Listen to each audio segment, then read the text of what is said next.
Imagine your studio bustling with loyal clients who literally cannot wait for their next session. What's the secret to keeping clients coming back for more? That's exactly what I am talking about in today's episode, because we are unlocking some of the strategies behind client retention. From personalized experiences to community building, you're going to learn how to turn your clients into enthusiastic brand ambassadors of your boutique fitness studio business. Well, hi there, I'm Seran Glanfield. I'm a business and marketing strategist just for boutique fitness studio owners like you. If you're ready to be inspired and make a bigger impact, you're in the right place. All you need are a few key strategies, the right mindset, and some support along the way. Join me as I share the real-life insights that will help you grow a sustainable and profitable studio. This is the Pilates Business Podcast. Happy New Year and welcome back to a brand new episode of the Pilates Business Podcast. This is where you're going to be coming all year for insights and tips all about how you can build and grow your studio business in meaningful ways.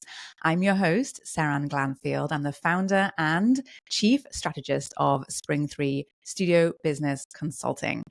It is a new year, you guys, and I am so excited for what is ahead for all of you. There is tremendous amount of opportunity I'm seeing. And this, when we turn the page of the calendar or even open a new calendar, there is a fresh start there. There is a new chapter. There is a lot of potential and opportunity. This is the time of year where perhaps there is more promise. The world seems to pulse with more opportunities. And it's the perfect moment to really reflect on some of the things that worked really well last year, some of the achievements from last year, some of the highlights from the year gone by, but also to think about what it is that you want for your future. And there is no better goal to have than to build a stronger relationship with your clients. So in today's episode, I'm going to be diving into the heart of what makes your studio not just survive this year and at all, but actually thrive to be a place that is energized with clients that enjoy your services, that show up excited and tell their friends all about you. Because your business and the success of your business is not just about lead generation, getting new clients in the door. It is every bit as important to keep those clients active and engaged in your business and committed for the long haul. And so we know that this time of year, this month typically is one of the busiest. It's not the only busy month of the year that you're going to find, but it is one of the busiest months of the year typically. And might not be this week. People sometimes take a little bit of time to, come around and find their routine again. But we know that the start of the year tends to bring in a wave of new clients or clients who haven't come in for a while. So you might well see your studio start to bustle with energy that might have been missing for the last couple of weeks. And sometimes and oftentimes those folks are eager to really kick off the new year and recommit to their movement practice and their wellness and well-being. So the question is, how do we turn these New Year's resolutions into more of a lifelong commitment to Pilates or barre or yoga or dance cardio and all of the other things that you offer in your studio? How do we create that situation, that environment that not only welcomes them in, but also makes them feel like they are an integral part of the community? Well, that's what I want to explore with you a little bit today. I thought it was very timely of us to have this conversation at this time of year, because although we see a lot of new clients coming in, what's going to really help you this year is if your focus shifts immediately on how you can keep those new clients in your studio and active in your studio.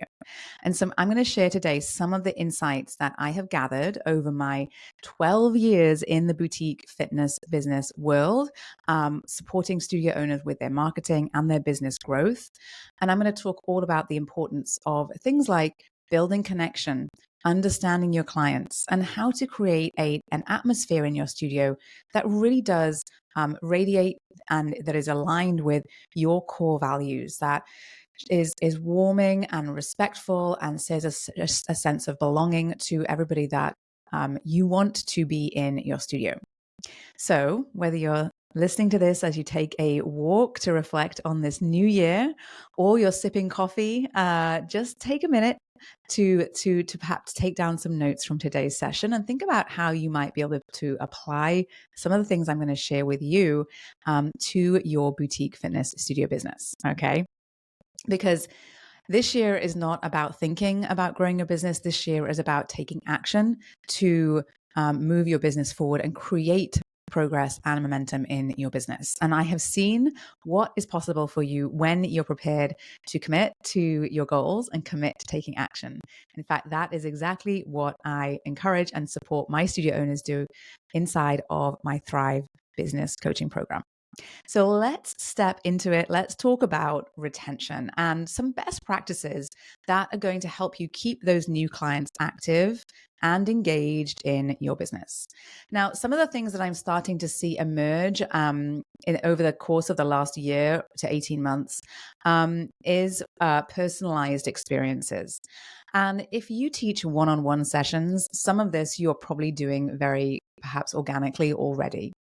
But what we are seeing increasingly is that the popularity of very sort of bespoke, personalized experiences are beginning to become increasingly popular. And I don't know if this is a result perhaps of a period of time where there was a lot of unpersonalized experience, where there was a lot of online movement practices, where there was a lot of people doing the same thing. But we're seeing a shift towards opportunities where you can personalize your customer journey. You can personalize sessions and tailor sessions and programs to your clients' needs and goals. And this is where I'm seeing there's quite a significant revenue opportunity for most studios. And because of the way that you work with your clients, typically, because you tend to have quite close relationships with them and that you tend to sort of know them on a first name basis, you know a little bit about what their goals are, especially when it comes to movement and health and well-being. You actually hold a lot of the keys to them being able to access better movement practices, better health, better wellness. And so the more that you can lean into your expertise and use that to create more personalized and tailored programs for your clients, the more value those clients will see in you. And they will start to understand and recognize and respect the incredible amount of expertise that you have about when it comes to what you do.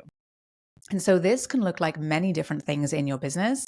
And truly, one of the beautiful things about owning your own studio is that you get to design your business and what you offer specifically for the way that you want to work with your clients, right? And so when it comes to more personalized experiences, we're talking about tailoring those individual sessions according to the good needs and goals of your clients. And this can happen very, very easily in a one-on-one session. In fact, you may well be doing that already, which is probably why you see very strong retention numbers. Your clients, if you're doing mostly one-on-one sessions, probably will stick around for the long term, and you will see a solid retention number. If you have larger group classes, especially, you start to see that some of that retention typically kind of declines. The ability to retain clients in a larger setting declines, and this is where there might be opportunity for you to perhaps increase that personalization of those classes or sessions through some add-on consultations, one-on-ones, or specific bespoke programs for your clients. With all of the different ways that we can support the health and wellness of your clients these days, I know that you can get super creative with the types of programs that you can offer. So personalizing sessions is one of the big opportunities, and programs as well. Now, we also want to personalize that customer journey. And, this has been a huge opportunity for most studio owners in 2023. And I know it's going to be only more important in 2024. And that is the power of follow-ups and check-ins that are personalized, but perhaps you are using your studio management software to automate some of these check-ins and follow-ups. We also know there are many different types of software out there that can support you in creating the ability to reach out to your clients without you having to actually sit down and write those emails or send those texts to every single client personally and individually. Sometimes that is necessary. Sometimes you can use some of these tools. I really, truly recommend that if you are intentional about growing, you intend to grow your business and you want to scale, investing in a studio management software will only help you to get there faster. Okay. And there is real power in these follow-ups and check-ins. We see the data time and time again that it supports revenue growth year over year because it really truly does enhance retention. It helps keeps clients active and engaged in your business and helps you to be able to stay on top of making sure that you are connecting with clients on a regular basis. So for those studios I see who don't have great retention or wish their retention was a little bit higher, they're often missing these two components. And so if you're in that place and you're thinking that perhaps there's opportunity for you to get some of those old clients back, or that you've been missing some people off the schedule for a while, then I would encourage you to lean into both of these, especially as we head into the next few months and people are a little bit more motivated about their movement practice. The other thing that is so incredibly and vitally important is the atmosphere and the energy of your studio. This is by far the number one reason why people come back to a studio, or maybe actually more importantly, the number one reason why people don't come back to a studio. If the atmosphere is not a positive, or the experience is not a positive one for them, because the atmosphere or the energy or the way that they were interacted with in the studio wasn't ideal, then you're not really going to support long-term retention of that client. That's not really helpful to keeping someone around, right? We want to make sure that people who come into your studio feel a sense of welcome and belonging, that they are greeted in a way that makes them feel good about their decision to walk in the door that day. Okay. And I know that first, it's a bit like welcoming someone into your home, but you kind of want to share your home with them in a way that makes them feel like they are also a part of your home as well. Right. And there's a lot of small details here that matter. This isn't about necessarily doing big things, but it's often about these small details that really do make a difference when it comes to the experience your clients have in the studio. It can be everything from the way that the ambiance of the space, if you're playing music or not, if there is lighting, smells, all of those sorts of things help to create an ambiance in your studio, create an atmosphere in your studio.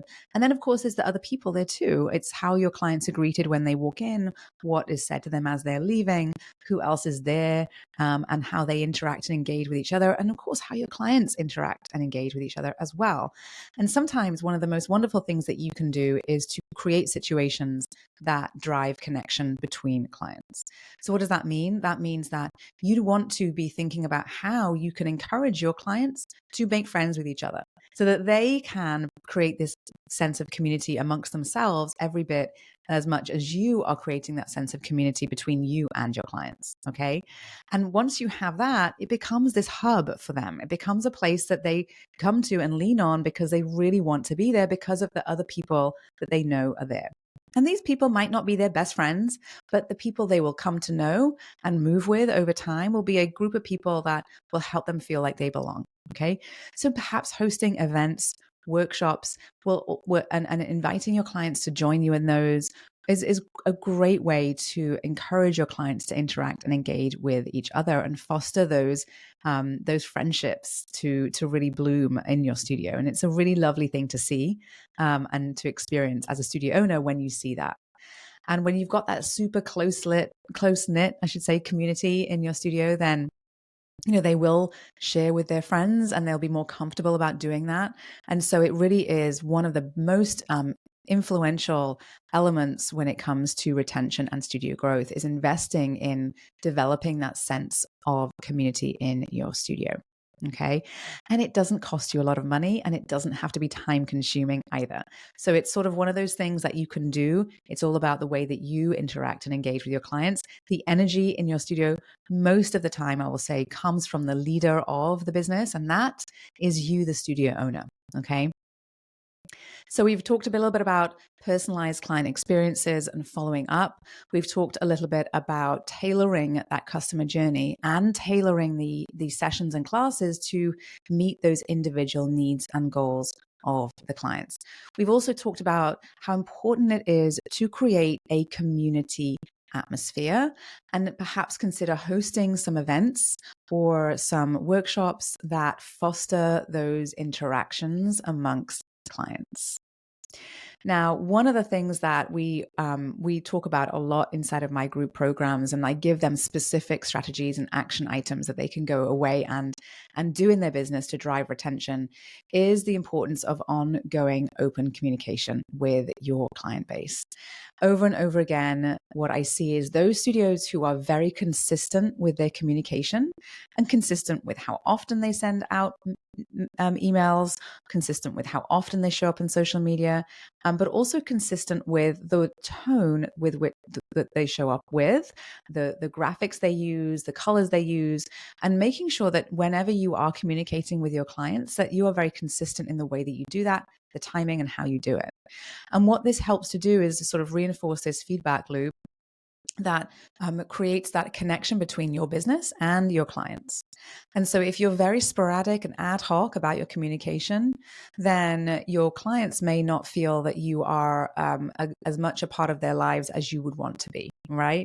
So it's really important that you utilize you take the time to be consistent with your marketing efforts, not because you're necessarily constantly wanting to sell something or constantly wanting to get new clients in, but those ongoing nurture campaigns are a really critical component to an ongoing deepening of that relationship that you have with your client over a long period of time. We don't want to ignore how important it is that you continue to grow those relationships with clients, even those who have been coming for 6 months or a year or even 2 years or more. So it's super important, even though you might see them once a week or twice a week and they know where you are and you know where they are and you kind of know each other pretty well. It's really important that you don't ignore the importance of continuing to nurture those clients with ongoing communication via email and social media and so on, in a way that connects with them, in a way that shares information that is educational, but also motivating and inspiring to them as well. Okay. Just because they have been coming twice a week for 2 years doesn't mean they will continue to come twice a week for 2 years. So make sure that you stay top of mind for your clients. Okay. So there you have it, you guys. As we come to the end of today's episode, remember that client retention is not just about strategies and tactics and promotions. To be honest, when you are growing a business over the long term in a way that is sustainable but steadily growing, then it is about up-leveling and refining the experience that your clients have. And every client is unique. And if you're able to recognize that in the way that you deliver your services and by personalizing the way that you engage and interact with them, you're going to create an environment where they feel valued and understood. And in today's world, there are so many different ways to connect with your clients, to create that connection with your clients. We are very, very fortunate to be running a business in this year, in 2024. There are tools that help you to save a lot of time, but still create those connections with your clients. Your clients are the heart of your studio. So keep nurturing those relationships, whether they are brand new to the studio or whether they have been with you for years. I hope this is helpful to you as you go about thinking about where there might be some opportunities to boost retention in your boutique fitness studio business as we head into the new year. I know that you will be seeing an increase in new client inquiries, which is super exciting. But I also want to make sure that you're able to keep those clients and keep them active and engaged in your business beyond January and February of this year. All right, that's the goal. So we're thinking big picture, we're thinking long term when it comes to clients. And that is what retention is all about. So thank you so much for listening in today. I hope you found this helpful. If you did, I would be so appreciative if you could take a quick minute and go to the place you're listening to this and rate and review this podcast. It would mean so much to me and would help to get this out there into our community so that more teachers just like you can feel supported and encouraged on their journey in our industry.